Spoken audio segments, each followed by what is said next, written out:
Buenas noches, bienvenidos al programa número 20 de Economía al Cuadrado. Hoy tenemos un problema que es el más grave de las 20 ediciones.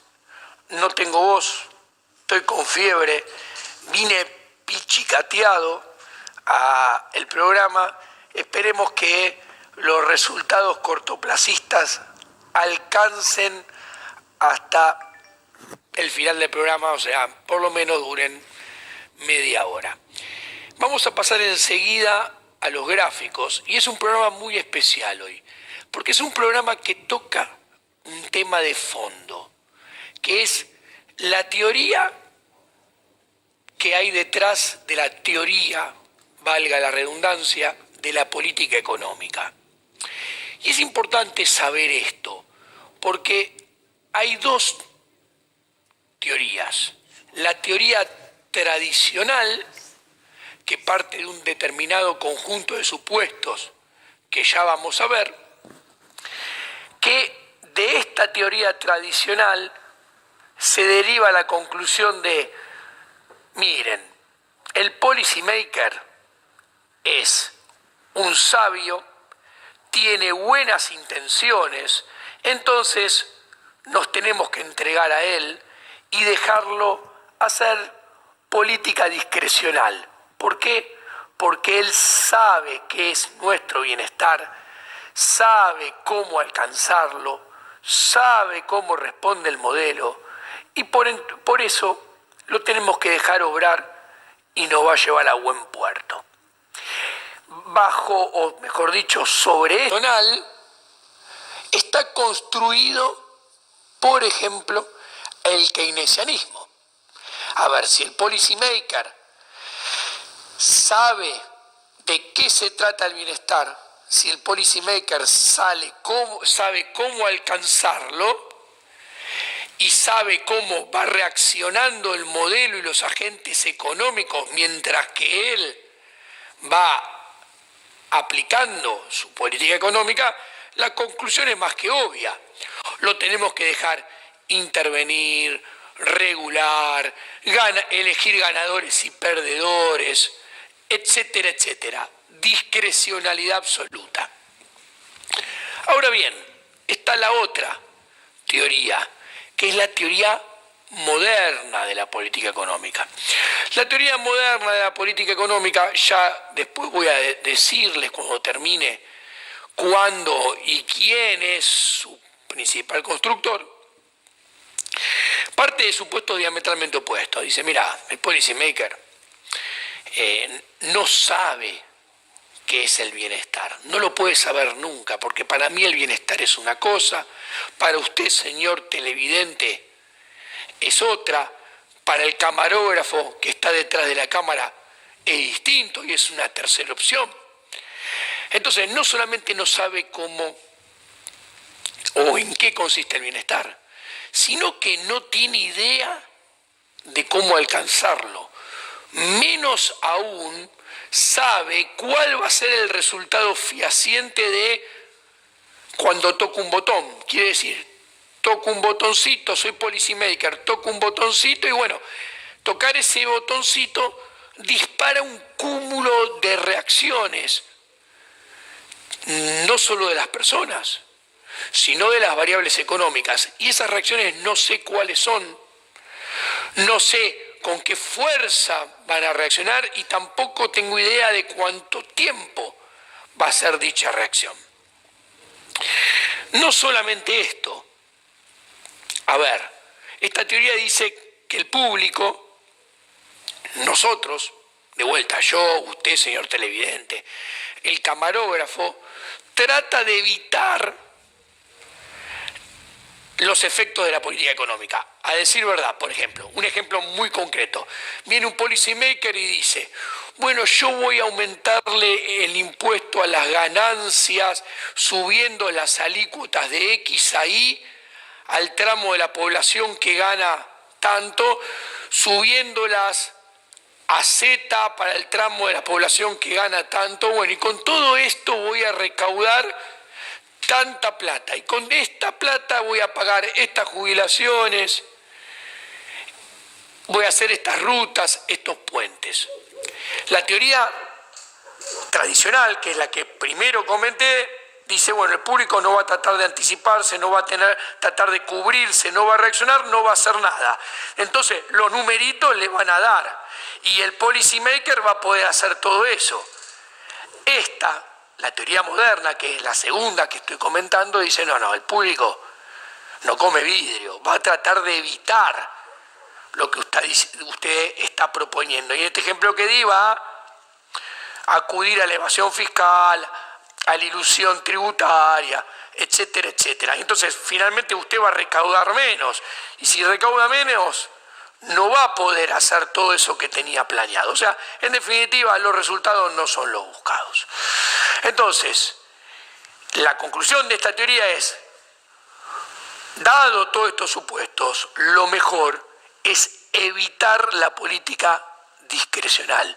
Hay que impedir que el policy maker haga lo que le plazca, lo que considere pertinente en cada momento del tiempo, que encima eso que considera pertinente puede variar a lo largo del tiempo. Entonces hay que evitar o constreñir, achicar, mejor dicho, considerablemente los márgenes de acción del policy maker. No puede hacer lo que plazca.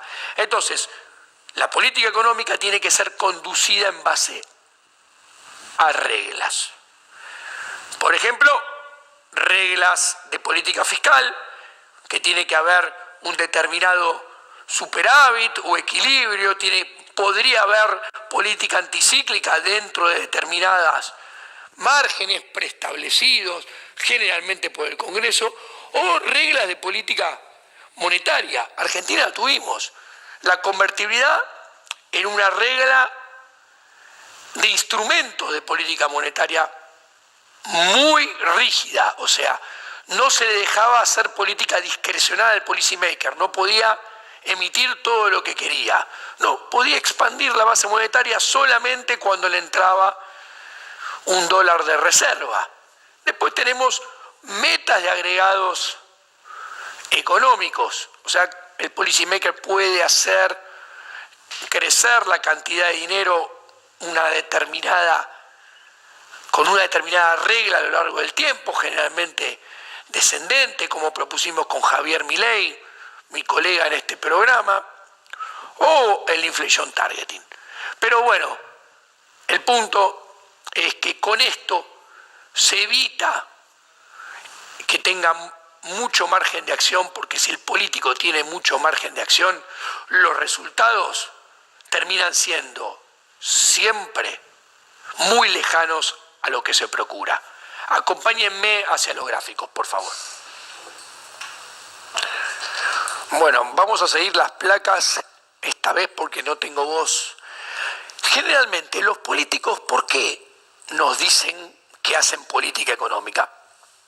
Generalmente las políticas económicas son diseñadas por un conjunto de motivos que nos venden, que puede ser corregir fluctuaciones económicas, alcanzar un crecimiento económico sostenido y estable, alcanzar el pleno empleo o, esto nos suena muy conocido a los argentinos, corregir desequilibrios, como por ejemplo bajar la inflación, disminuir el déficit fiscal o eliminar o disminuir el déficit de cuenta corriente.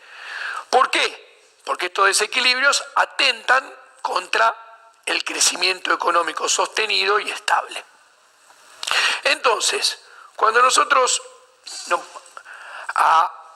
¿qué es la política económica?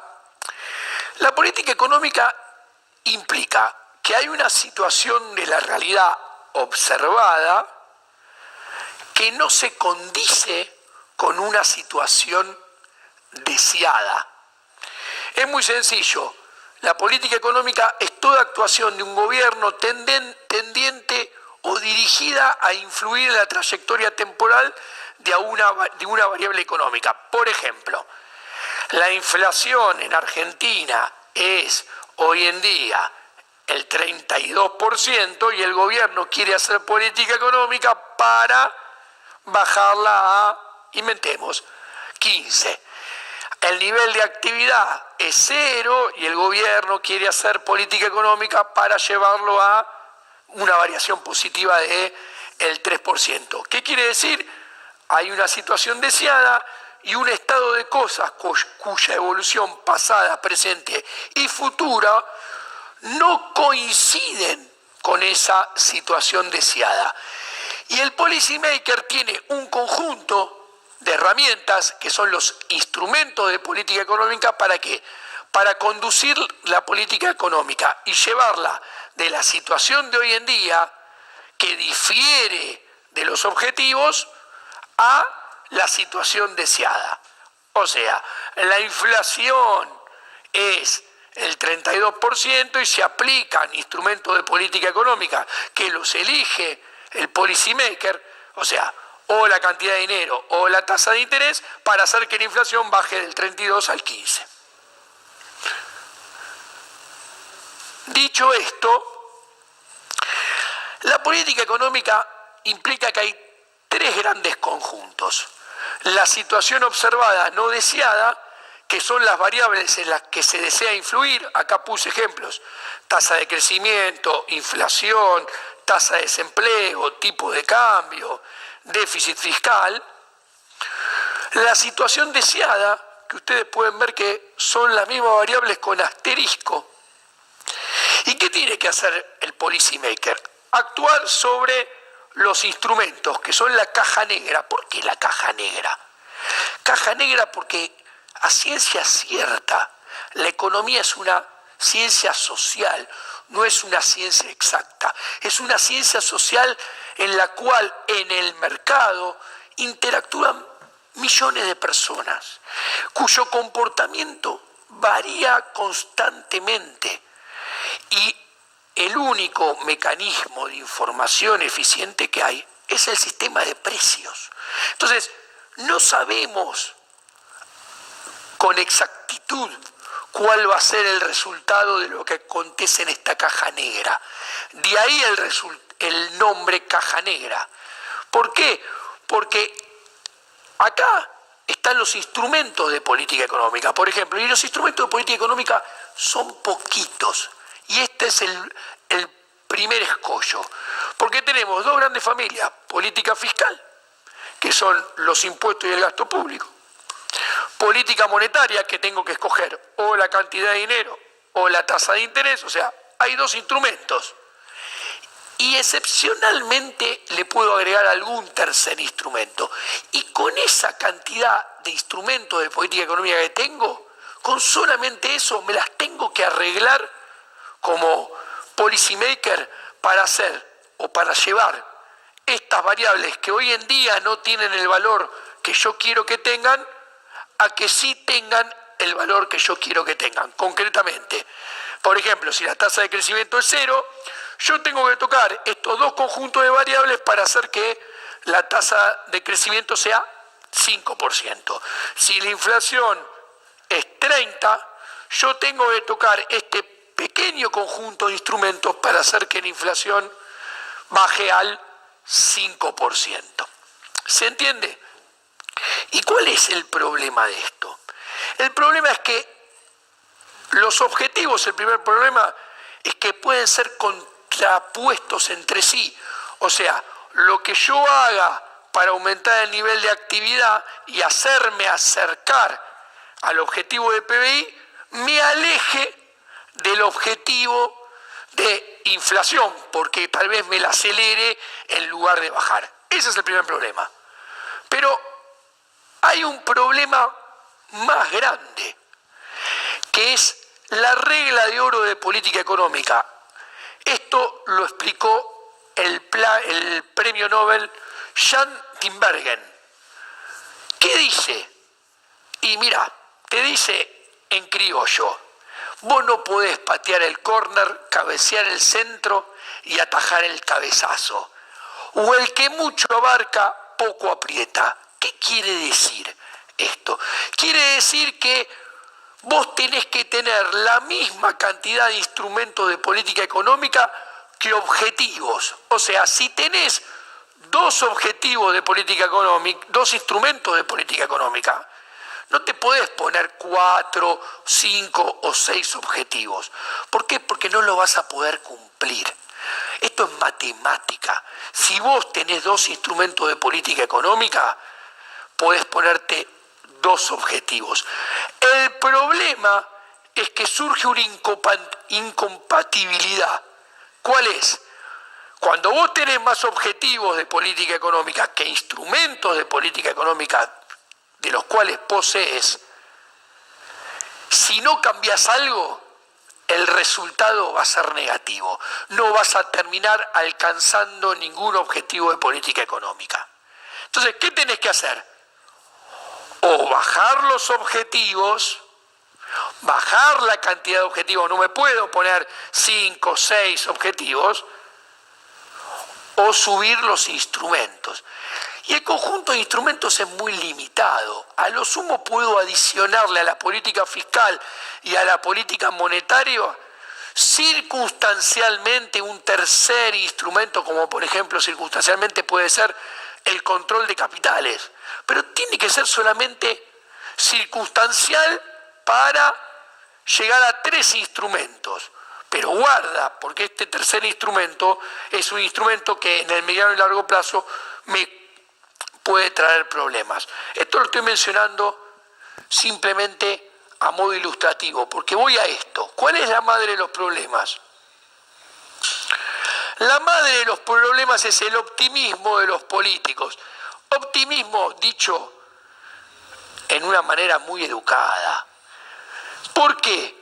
Porque los políticos, diciendo de una manera guaranga, tal vez creen que la tienen muy grande y populísticamente se ponen más objetivos de lo que pueden alcanzar. Te dicen, te pateo el córner, te cabeceo el centro, te atajo el cabezazo, soy además el árbitro que miro a ver si hay un penal en el área, miro el VAR al costado de la cancha.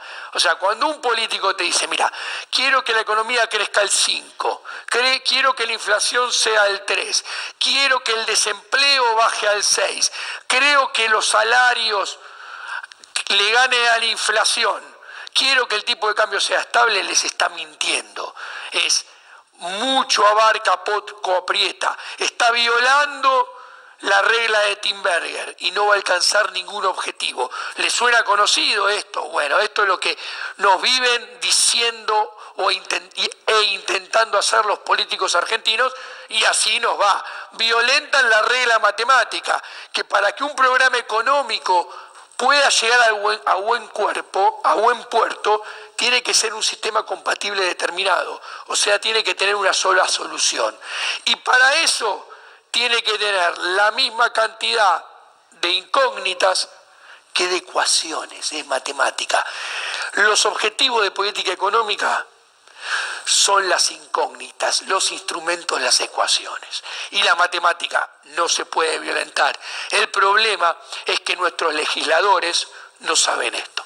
Entonces, avanzando, como dije al comienzo, está la teoría tradicional que parte de estos supuestos.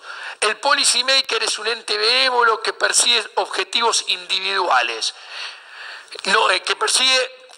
objetivos no individuales, sino el maximizar el bienestar de los ciudadanos. El policy maker sabe en qué consiste ese bienestar de los ciudadanos y tiene toda la información necesaria para saber cómo alcanzar ese bienestar. Es más, conoce el modelo, sabe cómo reaccionan a las variables, con qué fuerza, con qué intensidad, durante cuánto tiempo. O sea, sabe que si toca el botón rojo, todas las variables reaccionan de una determinada manera. Además, supone que puede tocar todos los botones de instrumentos de política económica, sabe cómo hacerlos y que el público no reacciona de ninguna manera y no quiere evitar los resultados. ¿Por qué? Porque esto pertenece al mundo de la política económica alejada de Timberger y lo que estaba explicando. Esto es un policy maker que, es más buena que la adormecida, piensa solamente en nosotros, sabe lo que es nuestro bienestar, sabe cómo alcanzarlo, entonces dejémoslo obrar, dejémoslo hacer lo que él quiera y juzgue pertinente. Bueno, entonces, según esta visión de la política tradicional, este policymaker sabe qué cambios introducir a los instrumentos de política económica, sabe cómo y cuánto, si es para arriba o para abajo, tocar la tasa de interés, la cantidad de dinero, el gasto público y los impuestos, y eso lo va a hacer para maximizar nuestro bienestar social, que sabe, repito, de qué se trata y cómo alcanzarlo. Entonces, obviamente, si estos son los supuestos, lo tenemos que dejar hacer política discrecional, que haga lo que él quiera. Bueno, ¿les suena conocido esto? Bueno, esto es populismo, esto es lo que hemos tenido a lo largo de décadas en Argentina. Y esta teoría dice que cuando las cosas no salen como estaban planeados, es que era culpa de lagunas del conocimiento teórico o insuficiencias de las herramientas o limitaciones del modelo, pero no culpa del policymaker. Bueno, este paradigma se murió en la década del 60. Cuando nosotros avanzamos en el tiempo, se desarrolló, y acá voy cerrando, la teoría moderna de la política económica, que la teoría moderna de la política económica parte de supuestos diametralmente opuestos. Miremos los supuestos.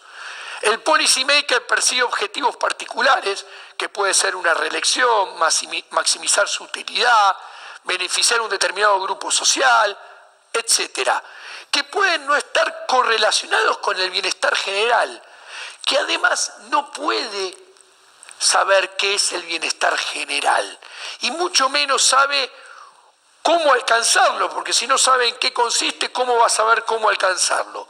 Segundo, no conoce el modelo a la perfección, no conoce todos los parámetros, no conoce el retardo temporal de sus efectos, de los efectos de su política económica sobre las variables económicas. Tercero, tal vez es muy ambicioso o muy populista, o quiere ganar elecciones a todo trapo y no le importa qué dice, y se propone más objetivos que instrumentos de los cuales cuenta para alcanzar dichos objetivos. Si esto es así, como ya mostré con Tim Berger, hay una inconsistencia dinámica de la política económica, y la política económica no va a alcanzar ningún objetivo, va a terminar fracasando y la gente va a terminar viviendo peor. O sea, este policymaker está tratando de resolver un sistema con 7 incógnitas teniendo 3 ecuaciones, no se puede resolver. 4. El policymaker anuncia políticas no creíbles y es una profecía autocumplida, termina siendo una profecía autocumplida.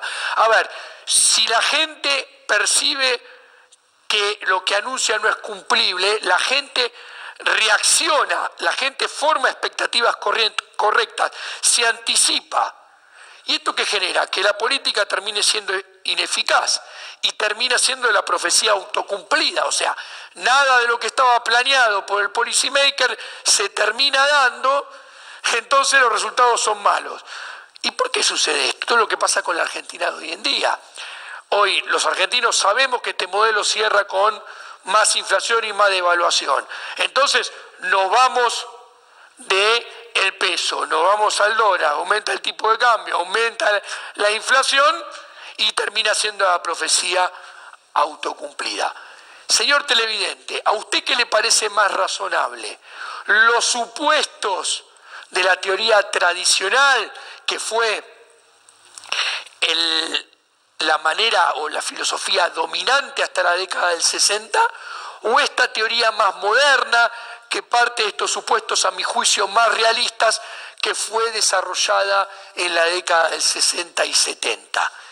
Bueno, si a usted le parece más razonable este paradigma, bienvenido al mundo de Milton Friedman, a la escuela de Chicago, que fue seguida por Robert Lucas Jr. Según esta visión de la política económica, Al policy maker hay que tratar de atarlo lo más que se pueda de puños y piernas para que no pueda hacer política discrecional. Se trata de achicar su margen de acción institucionalizando con reglas de política económica en el Congreso, reglas de política monetaria con un plan monetario que se tiene que ser seguido al pie de la letra, o sea, uno no puede comprar todos los dólares que quiera a cambio de emisión, uno no puede colocar todas las LEVAX que quiera para absorber esos pesos que emitió para comprarle al Tesoro, uno no puede dar adelantos transitorios, todo lo que quiera, sino que uno se tiene que abocar, por ejemplo, una regla de que la cantidad de dinero crezca solamente, digamos una cosa, un 5% anual para que la inflación sea un 2% anual si el nivel de actividad crece 3%, ¿no?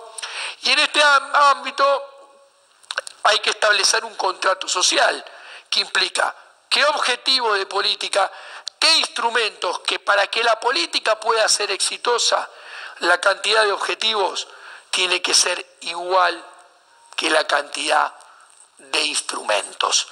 ¿Quién establece la regla? ¿Quién ejecuta la política?